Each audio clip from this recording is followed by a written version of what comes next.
Drowning in debt, the spending trap. We live in a world of instant gratification. It's easy to overspend. Credit cards and online shopping make it simple to buy now and worry later. But this leads to debt. Debt is a trap. It steals your income and your peace of mind.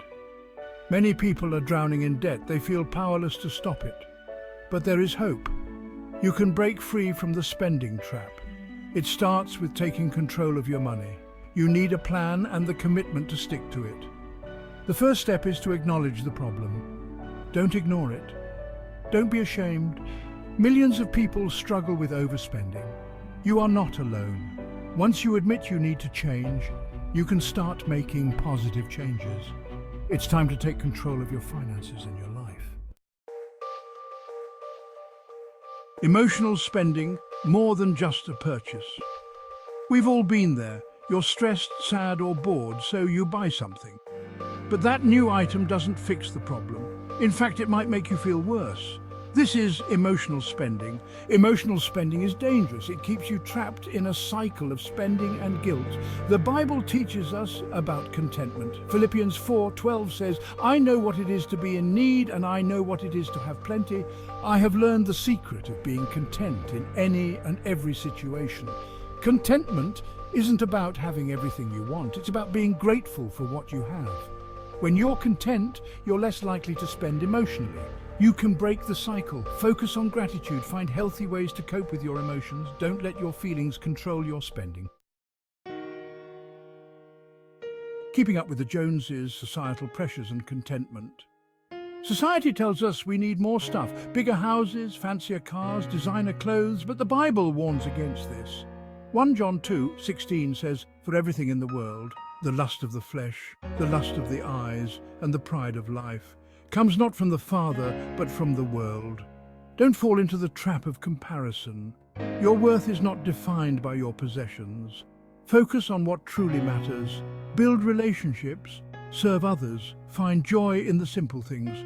Remember, you are not in competition with anyone else. Run your own race. Don't let society dictate your spending habits. Financial literacy, your best defense against debt. Financial literacy is crucial, yet many people lack basic money management skills. They don't understand budgeting, saving, or investing. This lack of knowledge can be costly. Proverbs March 4th, 24 says, "By wisdom a house is built, and through understanding it is established. Through knowledge its rooms are filled with rare and beautiful treasures." This verse applies to your finances too.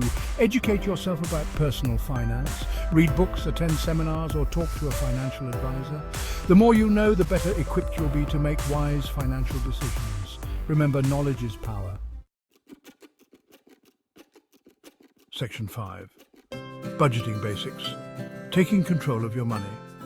A budget is a plan for your money. It tells your money where to go, instead of wondering where it went. It doesn't have to be complicated. Start by tracking your income and expenses. Then, allocate your money to different categories like housing, food, and transportation. Sticking to a budget takes discipline, but it's the key to achieving your financial goals. It helps you spend less than you earn, pay off debt, and build savings. A budget gives you peace of mind. It puts you in the driver's seat of your finances. Section 6. Tracking your spending. Knowing where your money goes. Tracking your spending is eye-opening.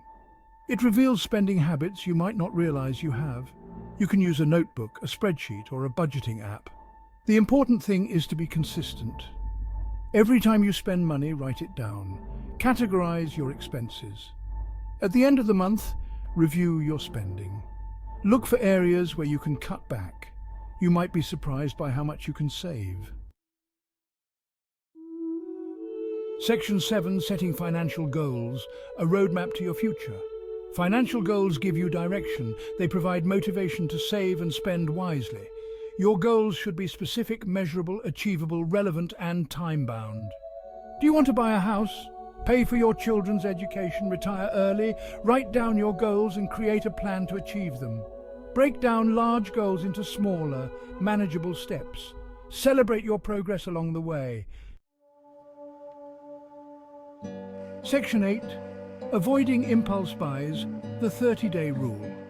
Impulse buys can derail your budget. They're often driven by emotion rather than logic. Before you make a purchase, especially a large one, wait 30 days. If you still really want it after 30 days, consider buying it. This cooling off period helps you avoid buyer's remorse. It allows you to make rational decisions. Ask yourself if you truly need the item. Is it worth the cost? Can you afford it? Section 9. Contentment, the key to financial peace. Contentment is a powerful antidote to overspending. It's about finding satisfaction in what you have, rather than constantly chasing after more. When you're content, you're less likely to be swayed by advertising or societal pressures.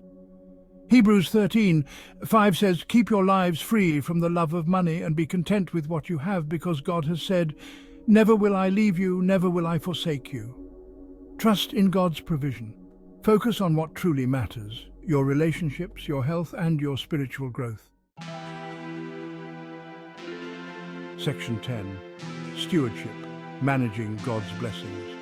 The Bible teaches that everything we have belongs to God. We are merely stewards of His resources. This includes our finances.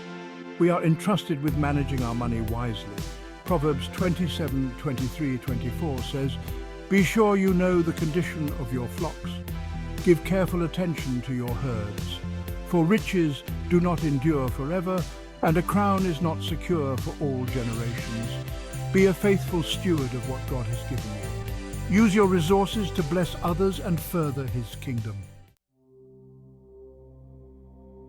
Section 11. Financial freedom, achieving peace and prosperity. Financial freedom is within your reach. It starts with a decision to take control of your money. Apply biblical wisdom and practical strategies. Develop a plan and stick to it. Imagine a life free from financial stress. Imagine being able to give generously, save for the future, and pursue your passions without worrying about money. That's financial freedom. It's possible. Start your journey today.